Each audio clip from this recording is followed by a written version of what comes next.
creating a message that resonates with the business, not a persona, ends up becoming the thing that you want to go after. When I write or when I talk about my stuff on LinkedIn or I pitch stuff, my messaging can resonate with the CEO, the CFO, the CRO, the CMO, the VP of demand gen, even down to a marketing manager. And being able to have a message that helps solve a business problem that then many smart people in the organization can see that and then bring that to whoever in that company ends up being the champion, I think is an alternative way to look at it. And then inside of it, you have really good opportunities to say, here's our value prop for the CFO, here's our value prop for the startup founder, here's our value prop for the CMO.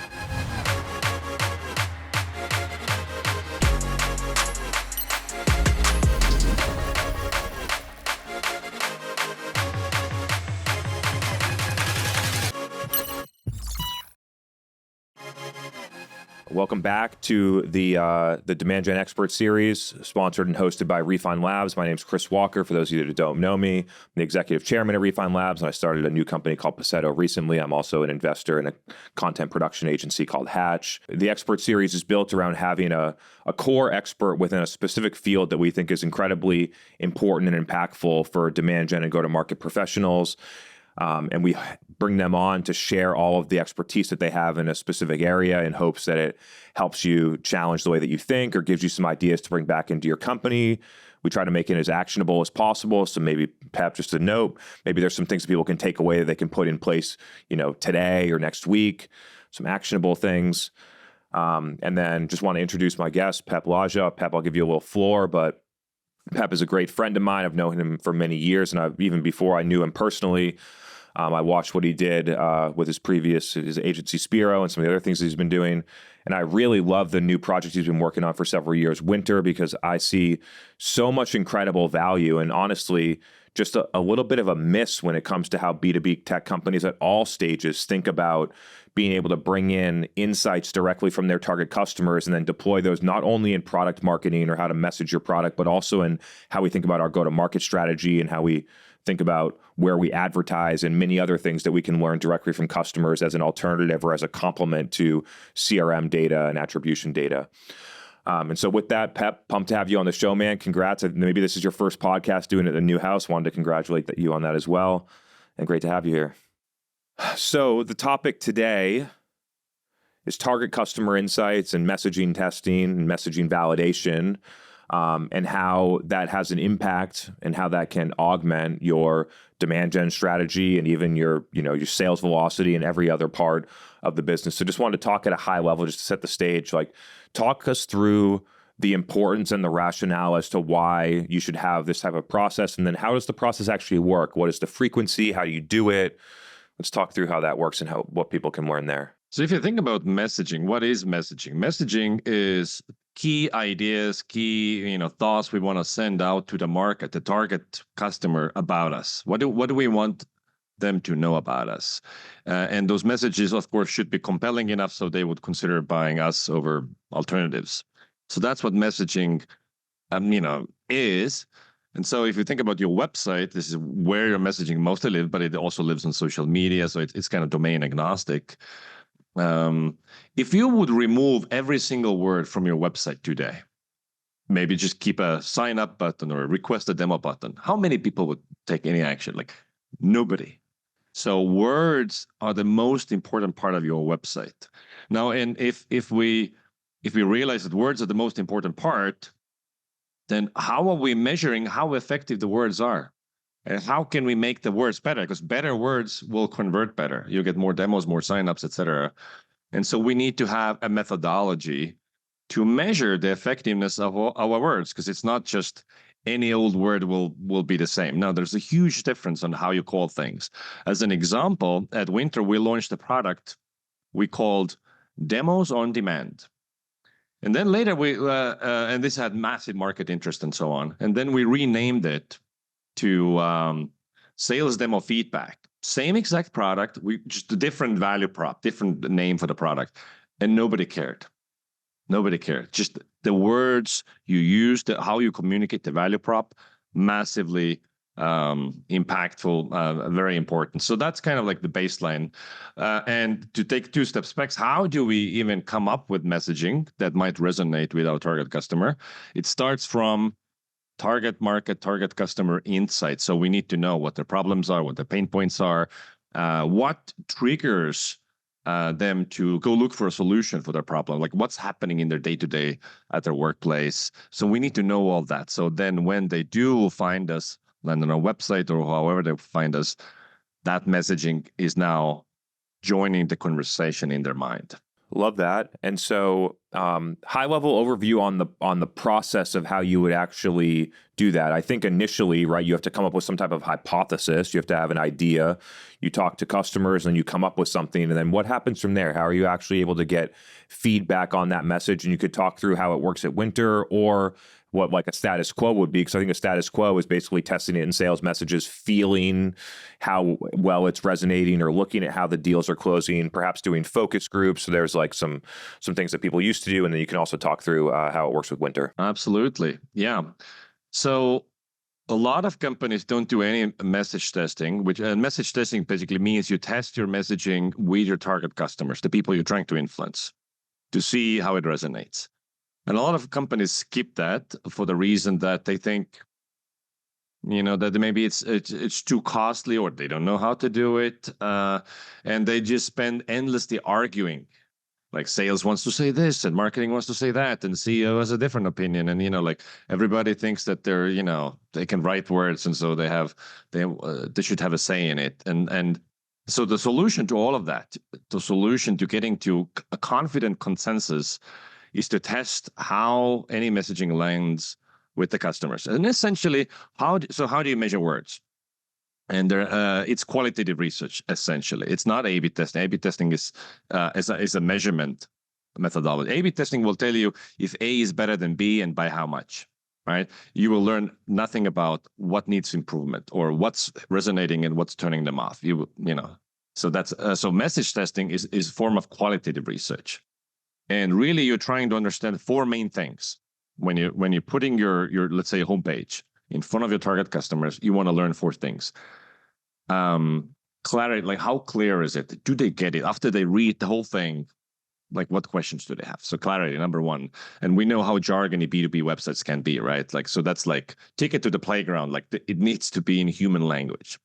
Number two is relevancy. So people come into your website with a specific problems, priorities, pain points, and there might be some other things about them, like, oh, I'm a CMO at a company with 50 employees or whatever.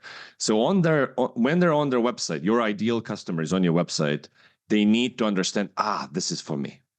Maybe it spells out this is for CMOs with 50 people, companies. Maybe it talks about the problem you solve. Maybe things like that. So they need to understand that it's relevant for them, and this within seconds, not after browsing tens of pages. And the most important part is then the value. So your website, of course, is communicating some sort of a value, teasing the promised land, and they need to want that.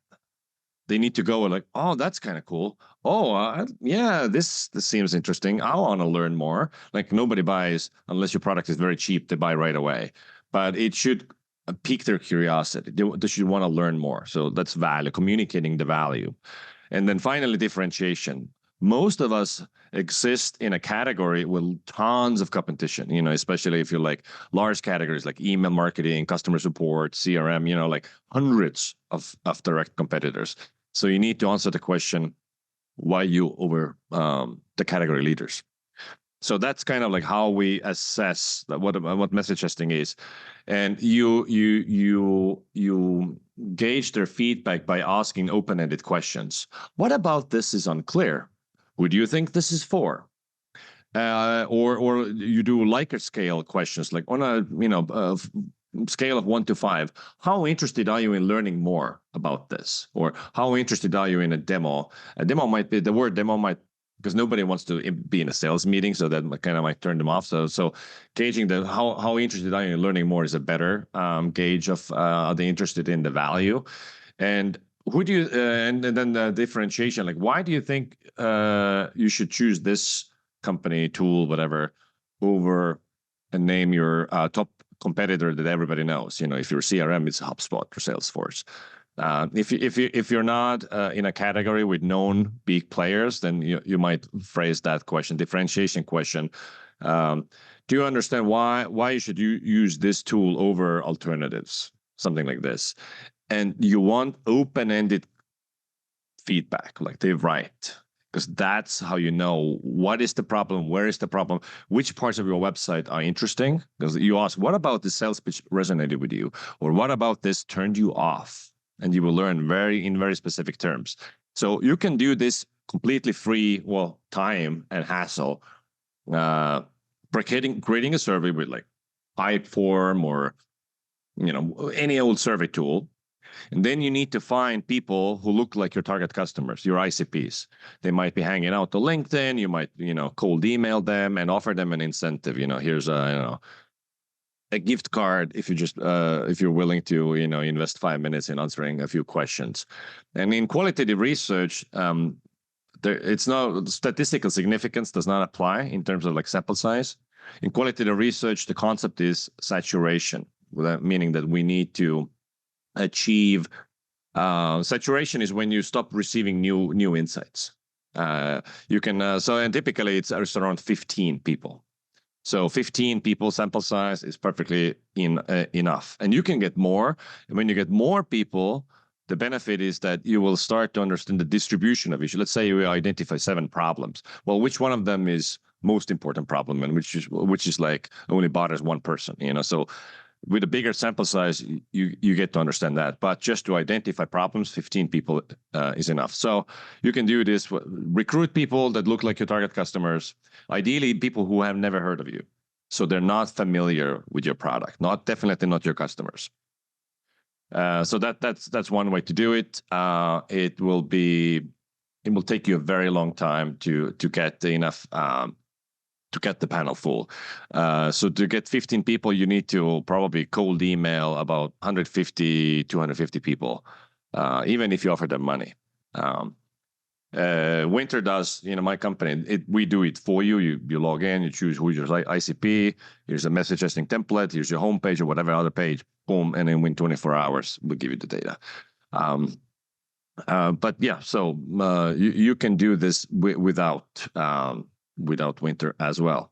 So there's a point that I think is like, it's a little bit of a tangent, but I think it's critically important, and I love your perspective on it. This like the concept that I think that B2B companies, executives, individual contributors all really struggle with this concept of qualitative research because they don't get a mathematical answer that can be put in a spreadsheet that tells them exactly what to do. And so maybe quickly just distinguishing quantitative and qualitative research at a high level, but then also talking through the benefits of each different method and why you need to be able to use both. Mm-hmm. Yeah. So quant research is more like if you want to get a numerical score of, let's say, how good is our support, rated from 1 to 5, and then you learn that it's 3.8. And now we can all be very happy that our support quality is 3.8. So how can we get it to 4.2? No fucking idea. So that's quantitative research. So qualitative research will tell you now what to do. What specifically are the things that people are unhappy about with your support, or whatever it may be. And quant research needs much higher sample sizes. So with quant research, the thing is that we want it to be representative of the whole market.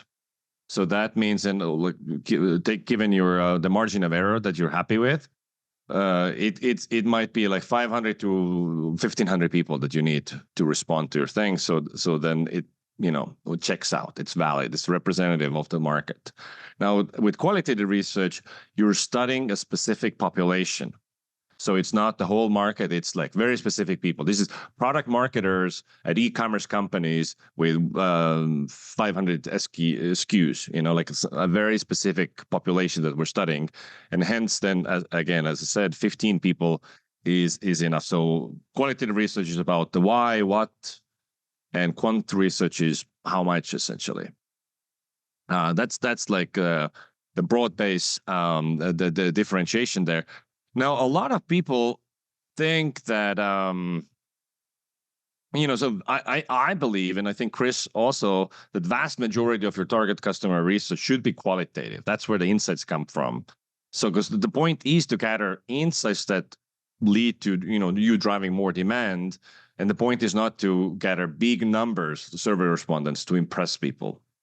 Because people who want big survey filled numbers, they really don't know the science. They just assume that we need more numbers. And there's another mindset shift that is needed. It's just to go from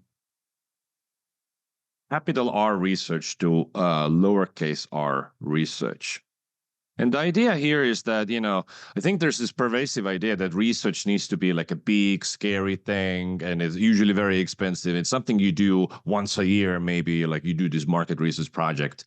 But the world moves very fast. Average CMO thinks 2 quarters ahead, and a lot can change in that time. And the reality for your target customers can change on the ground. Feds increase interest rates that might, a lot can change in quarters. And so you should be able to seek out answers about your target customers whenever a question arises. I wonder if what will they think about the new product we're about to launch? Or I wonder if this is a pain point, or is it a top 10 pain point? You should not wait until the next annual survey you're gonna do. It should be on demand right away. Okay, we have this question, and maybe it's just 2 questions. Boom, you should go out and find those answers. So it's fast, it's low cost, it's easy, it's no big deal, essentially. Like, research should not be no big deal. It's how we operate. Because our target customers, our market insight should inform our go-to-market strategy, the actions we take. And we're going to get to that point in just a second. But before we do, I want to ask you about, what are some of the symptoms that companies feel when they don't have this feedback and validation from target customers in the process? Yeah, so symptoms are you're endlessly arguing inside a company and not confident in which direction you should go and what you should do and what you should say on your website and any other communication. So if there's like lack of confident consensus, that's a symptom that you don't know. And then another symptom is you might be enthusiastically running in the wrong direction, and you will only learn much, much later that it's too late. So let me tell you a story. Paddle, it's like a Stripe competitor. And so they hired a new CMO. This is a few years ago. It looks like my camera needs to restart here. So they hired a new CMO. He decided that we need to completely rebrand our website, which they did. And it was like catastrophic results for Paddle. Like sales went down and all that stuff. And people didn't know, what the fuck is this company? Like they couldn't understand this. They brought in the current CMO, who knew of the problem. And he knew they needed to rebrand Paddle again, but like, do we invest again, hire a branding agency, invest $1 million and like launch a website and so on and so forth? And then so Andrew, the current CMO, basically created a vision for what it might be. They tested it using Winter, like with serving CFOs and other people in the target market, startup founders, etc., and tested the new direction. And they got feedback, they iterated, and then they launched. And this was right before SaaStr, the big SaaS conference. And they went out with the new messaging at SaaStr. And people came up to their booth and said, hey, so how are you different from Stripe? And that's when Andrew knew people now get their positioning. Like before, they couldn't understand even what the hell this is. And this was without investing huge amount of money up front just to see what happens, right? Like, and you can correct and test any concept before you go, invest too much money and time in it. Yeah, I think just double clicking on like if you don't do the testing up front and you don't feel confident in the message, or maybe you do feel confident in the message and you're enthusiastically running in the wrong direction, then it'll take you a really long time until it shows up in the business metrics. And then by then it's too late. When you start missing pipeline targets, you start missing the number of demo requests, your close rates start going down because customers don't understand what you do or don't see how you're different. And so spending this time up front to figure out, do we have the right message? Are we targeted at the right people? Have we segmented the market appropriately to know exactly who we're going for and why it resonates? I think is just so critical, which leads us into the next part. And then people, we'll just take a pause here. If you have questions, you have topics you want to talk through, make sure you get them in the chat. We're going to queue up and get into questions in 5 to 10 minutes here. Let's take this even further into the action part of it. So we collected the insights, we have an idea of what's going on. So now what do we do with that in terms of how it can change or augment or improve our demand gen strategy, how that shows up on our website, sales messaging? How does that all work? Yeah. So somebody signing up for a thing or requesting a demo is the effect. But what is the cause? Cause is mostly, it's like at least 80% is the messaging. And so, okay, so if we make the cause, improve the cause messaging, make it better, you will get more conversions, right? And so you want to understand what about it, our messaging is unclear. Now make it more clear. Message testing will tell you what about it people don't understand. So you make it more, enhance clarity as best as you can if you understand what the problem is. Second, you make it more relevant, introduce more language so that your ideal customer will recognize that this is for them. Make the pitch more compelling based on whatever was missing in the existing pitch. Like maybe they didn't get it, or maybe they were wondering about the integrations, or whatever it may be. And finally, the differentiation piece. So if you improve every category, and then ship the new iteration or test it again, your conversion rate will go up. And then if your conversion rates go up, your CAC goes down, because your landing pages, your PPC landing pages will convert better because the messaging resonates better, and so if you can acquire customers cheaper than your competition, I mean, that's how you dominate. Yeah, I think it's interesting as well because if you think about like full-fledged demand gen strategy, I think it all starts with the words you put on your homepage. And then from those decisions that you make around that, then you have the message around what customer stories that you put out and what the framing of it is and how those go on the website and the feature pages.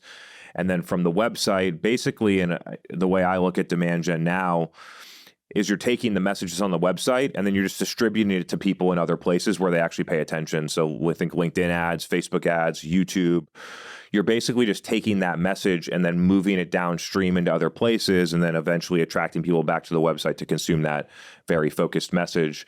And so it becomes really critically important that the homepage message and the key points that you make there are very in line and validated with your customer, because then when you bring it into 100K a month in LinkedIn ads for your large total addressable market to finance leaders, if the message on the homepage isn't right and then the message in the ad isn't right, the ad isn't going to work as well. And then when people do come back to your website, the website isn't going to work as well.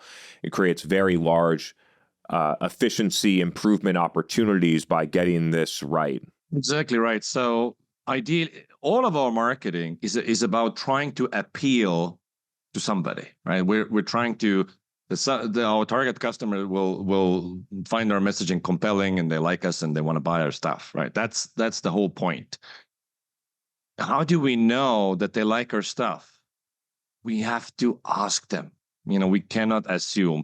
Or if you just wait and see, like, let's change it and see what happens, it takes way long. Like the feedback loop is now super long. You might waste hundreds of thousands of ad budget. But by the time you realize that, oh shit, people don't even get what that is, or they don't find our value proposition differentiated, or whatever it is.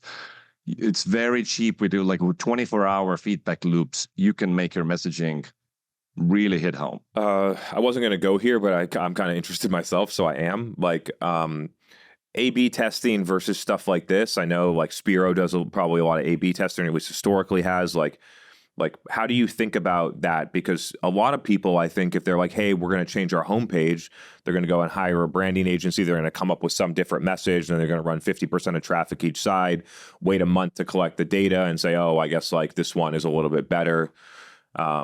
Knowing that you're have a ton of experience and expertise in both, how would you guide people as you think about these two different methods? Right. Well, they're not a replacement for each other. They're complementary to each other.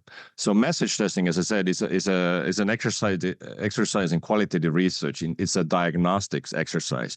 You will understand what about my messaging is not resonating. What about it is bad? What about it is unclear? What about it is irrelevant? What about it is et cetera, et cetera. You will learn what's wrong with it so you can make it better. Now, once you understand what's wrong with it, you need to use your brain to make it better. Like your copywriter or you or product marketer, whoever works on the copy, needs to take now the data that we have and rewrite it. Now, is the rewrite better? Is it more clear? Is it more relevant, et cetera, et cetera? This is hard to know. And again, you can do another round of message testing and see if the problems we identified are now have gone away, and maybe you introduce some new problems. So you iterate with qualitative research, with message testing, until you find a messaging that seems to be clear, relevant, is compelling and differentiated. But now we have the old messaging and the new messaging. How much is the new messaging contributing to revenue? Like, are we getting 20% more demos? Whatever. So A/B testing measures that now. So now we have A and B. Thanks to message testing, we came to a new messaging that we think is better, but how much better? So A/B testing is measuring: does it convert better, and if so, by how much? And the thing with A/B testing is that most B2B websites do not have enough transaction volume to run even a single A/B test per month. It's not about run for 1 month. So to calculate the sample size you need, I mean, it depends also on the relative difference. Or like, how much is B converting 5% better or 55% better? And nothing converts 55% better. So usually, if you have less than 500 transactions per month, and transaction is a sign up, is a demo request, whatever you're optimizing for. If you have less than 500 per month, you can't run even a single statistically valid A/B test per month. Zero. And then message testing is all you have. If you're Salesforce, if you're HubSpot, of course, you have, 500 is like in the first 30 minutes of the day, and so they can run a lot of A/B tests and measure everything to the T and so on and so forth. But if you're a B2B SaaS company with under 10 million in revenue, you probably can't even run a single A/B test. I mean, it depends, but yeah. But if you can, A/B testing comes after message testing. Love that sentiment. Pep, thanks for sharing all that info. I personally find that the Q&A is like the most fun and the most interesting part. So feel free, if you basically got Pep and I for free consulting right now. So if you have a specific problem that you're working on, or something that you're working through, or you want to try or learn more about message testing, or something that's totally unrelated to this, but you think that we can help, we're down to help with anything. So I think Stephanie has questions queued up. If you all feel comfortable coming on video, it can be a good back and forth conversation. Doesn't have to just be a question. So if you feel comfortable doing that, we'd appreciate it. And looking forward to getting into it. Yeah. All right. So we are going to start with Jaspreet, who has a question about ideal personas. So Jaspreet, I hope I'm pronouncing that close. If you want to come off mute and ask your question. Sure. Thanks, Stephanie. Hi, Chris. Hi, Peep. My question is basically for products which are kind of catering for enterprise companies, and where the buying cycles are very complex and there are multiple buyers involved in the decision-making cycle. So when we're thinking about messaging for the home page, who is that target persona that we need to keep in mind? I would say the champion, but yeah, I'd like to understand the experts' view on that. Yeah, I mean, I agree with you. It is the champion, because if we're talking about enterprise sales, the deal is closed in sales meetings. This is very far from words on your website now. The words on your website is essentially lead gen, right? Like, we're getting a foot in the door. They will invite us to pitch.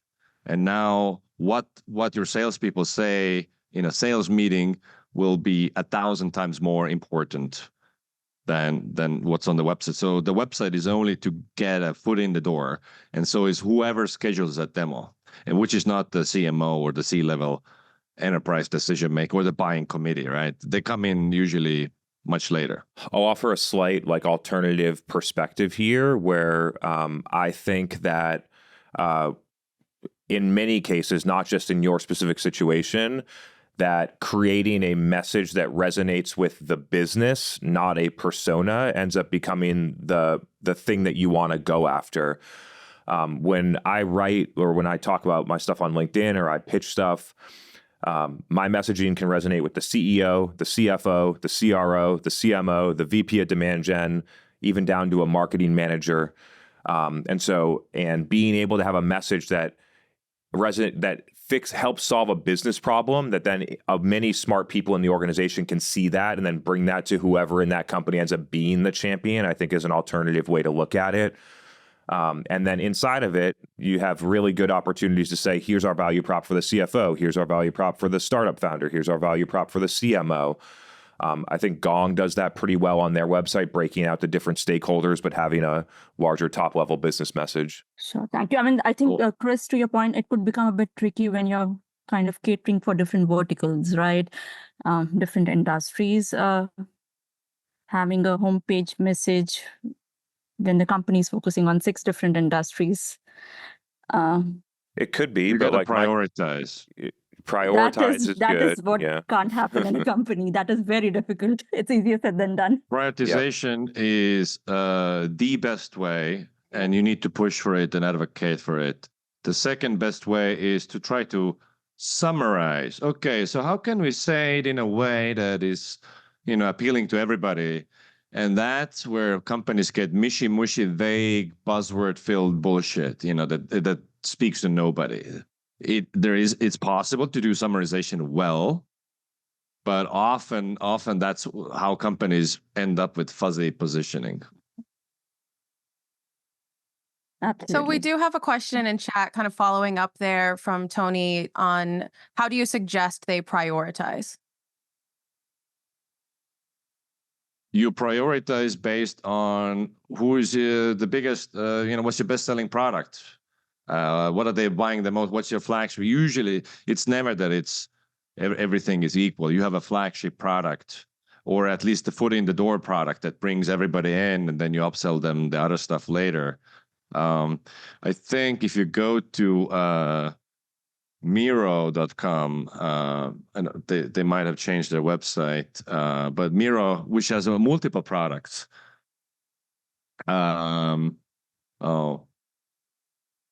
Yeah, they do say it's the visual workspace. So, I mean, they're trying to summarize now. Visual workspace,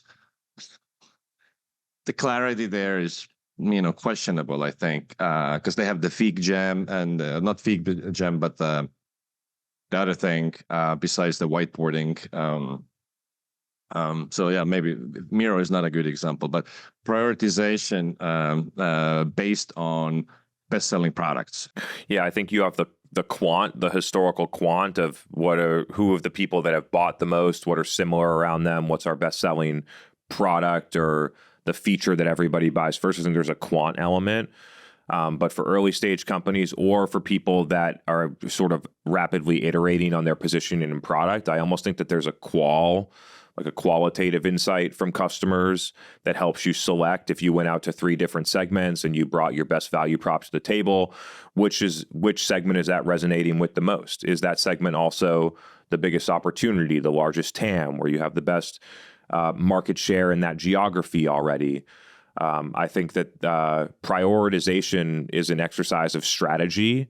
And therefore, I think that bringing in a lot of different data points and making sure that it's not just a data quant exercise, but bringing in qualitative, being able to really develop a strategy.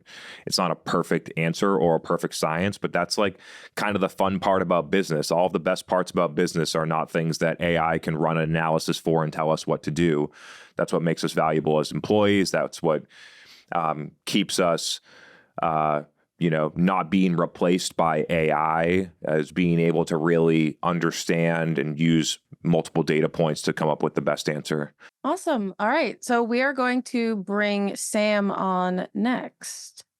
Sam, if you want to go ahead and unmute and ask your question. Hello, folks. Thanks for that. Pip, thanks so much for the, this has been really helpful. I'm actually going through a research phase at the moment. And I was thinking today, how many calls is enough before you start kind of like getting validation over certain calls? And I think we're up to like 20 now.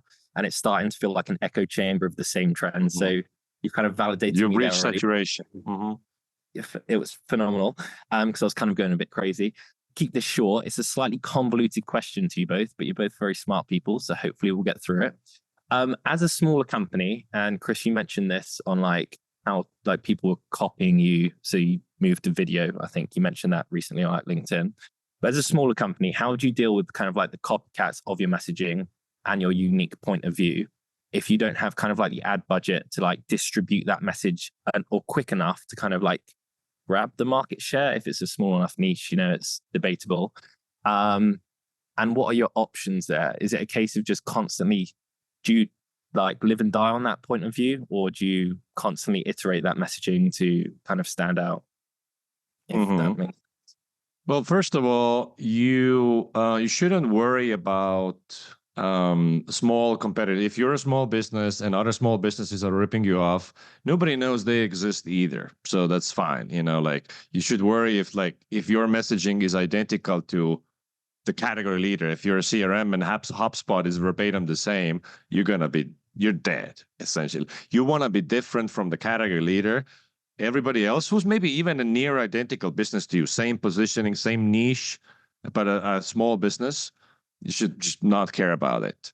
But what to do about it? My take is like everything can and will be copied. Unless so, your only chance to not be copied is to say things that they don't want to copy. So 2 examples. There are these billboard ads. Ricky Gervais, the comedian, has a new vodka, and the billboard ads, "Hey, buy this vodka and it will make me rich," says that. Now, a lot of people wouldn't want to copy that because they think it's, how can I say, like Dharmesh Shah says, "Hey, buy HubSpot, so I'll be even richer." HubSpot will not want to copy that message. Or if you go to linkscars.com, it's a British car leasing website. It's the most terrible, awful website in the world, but it works because it's crazy how bad that website is, on purpose bad. Nobody will want to copy them, ever. So it's basically you put out a lot of personality.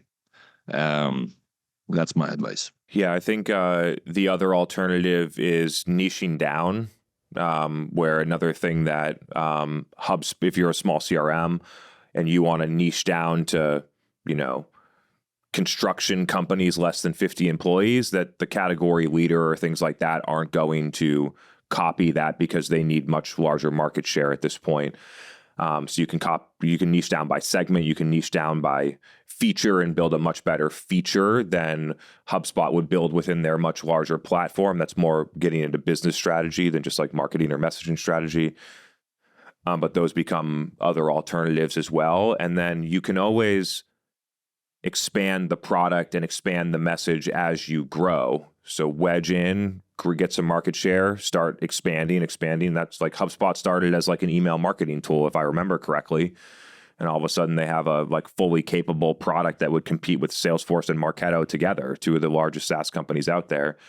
But you got to start somewhere. I think having the discipline around telling a small story first and then telling a bigger story as your company gets bigger, I think is the right play.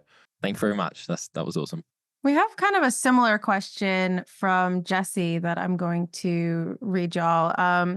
Looking at the SaaS space, there's a remarkable amount of companies using some version of the same copy. There's so much sameness, especially with hero copy buzzwords. So more of a why is there so much convergence, and are you seeing fatigue in B2B buyers? Absolutely. I think there's a lot of sameness because we've been marketing in the last 5 years has been very, numbers driven, and then like creativity and original thought have been, playing the second fiddle, if you will. And everybody copies everybody else because they think like, oh, they're a successful company. If we copy their copy, we will also convert, whatever. Like Amazon has a 74% conversion rate, Amazon.com. Now, if you're an e-commerce company, you think that you will copy Amazon's design and the product page layout, and that your conversion rate will also be 74%. I mean, it's naive thinking. No, the answer is no. But that is the thinking. So everybody, and also copying is very human, right? Like when we're born, we're babies. Like, how do we learn shit? Like, we copy our parents, and so mimicking and copying is just how people do. So we can gripe about it, but it's never going to go away. It's here to stay. Everybody will copy each other. Now, the important thing to know is, like, do we care, and how much do we care about it? You need to be different, but mainly from the category leaders. There's if you've read like How Brands Grow and all that stuff, there's the duplication of purchase law, which you might want to read about, but which essentially says that your competitor is always the category leader, not the small players. And at Winter, we conducted this buying behavior research study, basically how B2B SaaS executives buy software. And what we learned was that they start with a short list of, say, 5 to 10 companies. And then they narrow it down to only 3 to get a demo with, only 3. And who is in that first short list of, let's say, 5 to 10 is mainly companies with the most brand fame, meaning the best known companies. And then it might also be like a company whose marketing they're following thanks to LinkedIn, organic, or however they might find you. And so you want to be different against the category leaders predominantly. You don't want to be the same messaging as the top 2, 3 best known companies. The small potatoes, don't worry about it. I think there's another key point that I want to make, especially over the past, like, if you look at like 30 or 40 year time window, where pre-software, when we built hardware products, the product development cycles to build a new hardware product were 12 months to 7 years to plan the product, get the insights, do the tooling, set up manufacturing in China, do test runs, actually get the product, validate that it works in the market. Okay, now let's go run in production.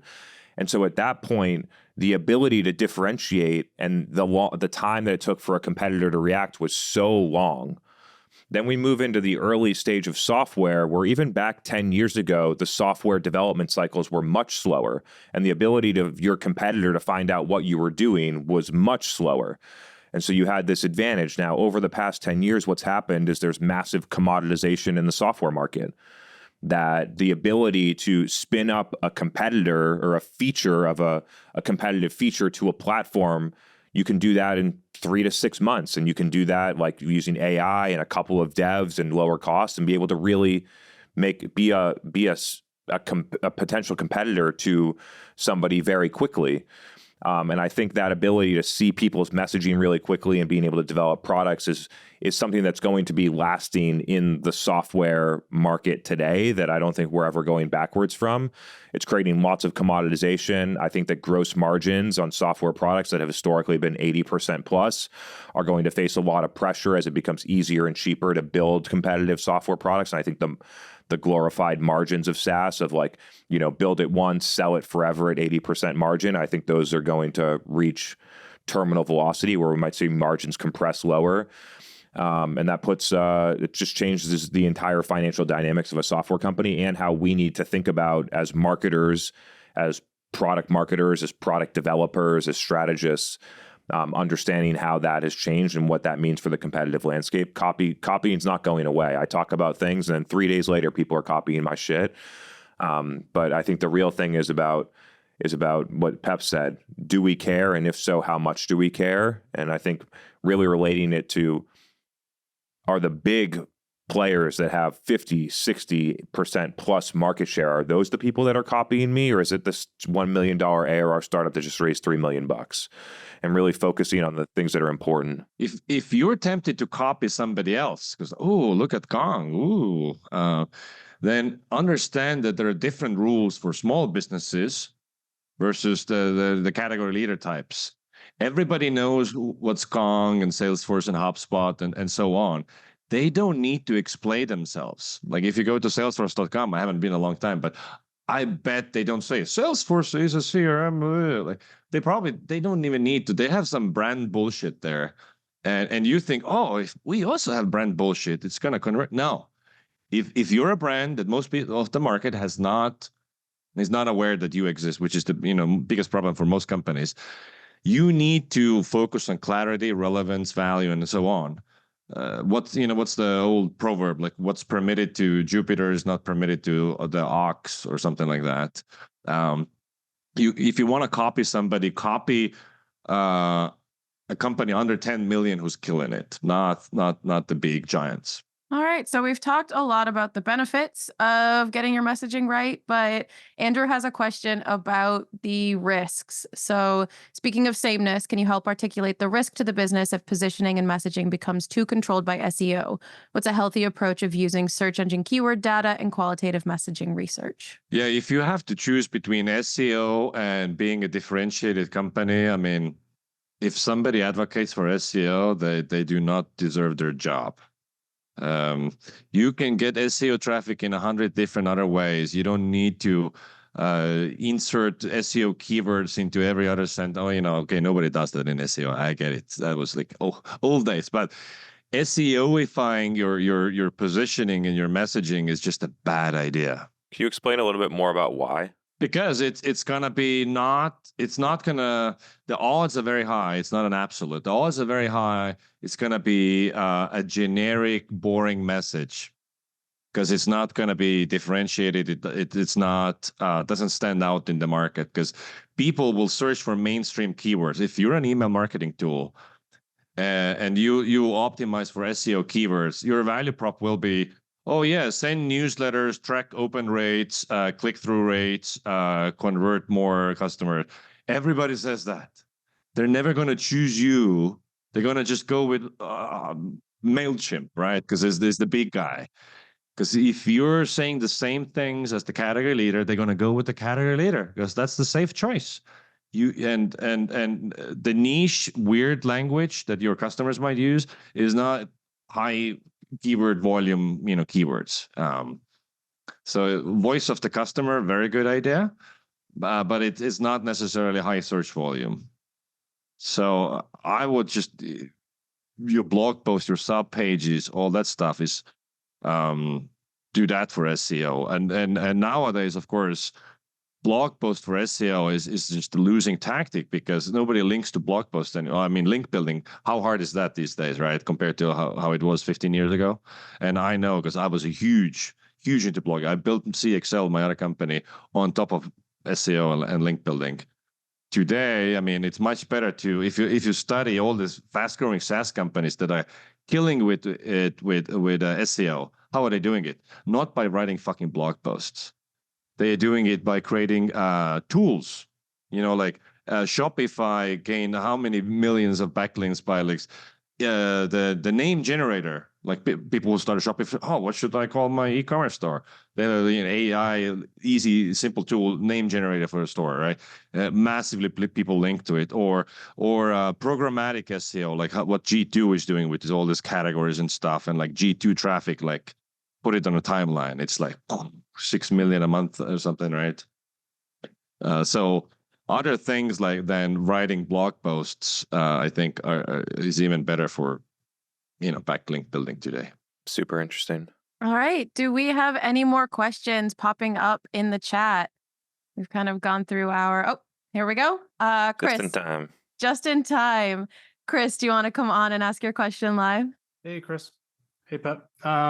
Just a question around, and I'm rooted in the fact that message testing is measuring kind of a current state in time or kind of snapping a line for right now. How do you make sure that you're not just early in the innovation adoption curve and you're actually missing relevance? Because those could look like the same thing with a single point in time. Yes, for sure. Then you would hear the same type of feedback in your sales pitches, in the meetings, like win-loss interviews. Other signals as well would tell you that the thing you're trying to push is lukewarm interest, all right? It's not just Messaging is one part of it, and it's very easy to iterate on it, and relatively low cost and fast, because you don't even, you don't need to write a single line of code or whatever. But yeah, I mean, if it's just the overall product is not selling well, and maybe we're ahead, or maybe nobody wants whatever we're selling, you will hear it from other places too. I'm not sure I have much to add on that one. That I think getting it from when you start to get it from different angles, not just on your website, but in your sales pitches, when you pitch to investors, other things like that, it starts to lead you to, do we have a business strategy problem instead of a messaging problem? It becomes a much higher order. They're indicators of a much higher order issue. No, I'm launching small little products inside Winter all the time, and my first test is always a LinkedIn post.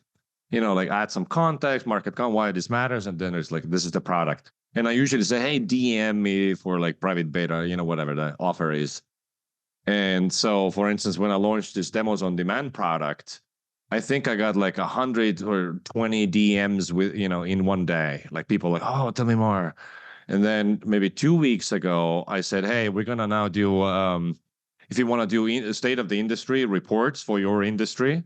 Oh, and you need, to survey 100 people in the industry, like we can do that with Winter. DM me. And maybe like 5 people reached out. So it's like, clearly shows me like one offer is so much more compelling than the other offer. And so if I now have to choose where to invest my developer hours and all that stuff, Good stuff. Thanks everyone for being here. Thanks for the questions. Love the discussion here. Pep, thanks for sharing your expertise. We got to have a dinner again sometime soon. Really appreciate you being here. Anything you want to leave the audience with before we check out? Follow me on LinkedIn. Cool. Post great content. I don't know when we're going to bring back the teardowns, the website teardowns, but can't wait for another one of those. I always get a lot of entertainment, and I learn a lot from it too. So I appreciate you doing those things. And the research, that recent buyer research, hopefully you and your company are able to do more of that. You have the panel and the database to be able to research it. I think it's a great showcase of your product. And it drives home with data, I think, some of the key points that executives and marketers really need to be able to grasp to understand how to continue to win in this new environment. So thanks for all that you do for the industry and for all of us. So thank you. And thank you, everyone, for being here. We'll be back again next month, I think, with Kyle Coleman talking about AI and marketing. So feel free to register for that session as well if you enjoyed this one. And hope you have a great rest of your week and a good weekend. See you, everyone. Thank you, Chris. Bye, everyone.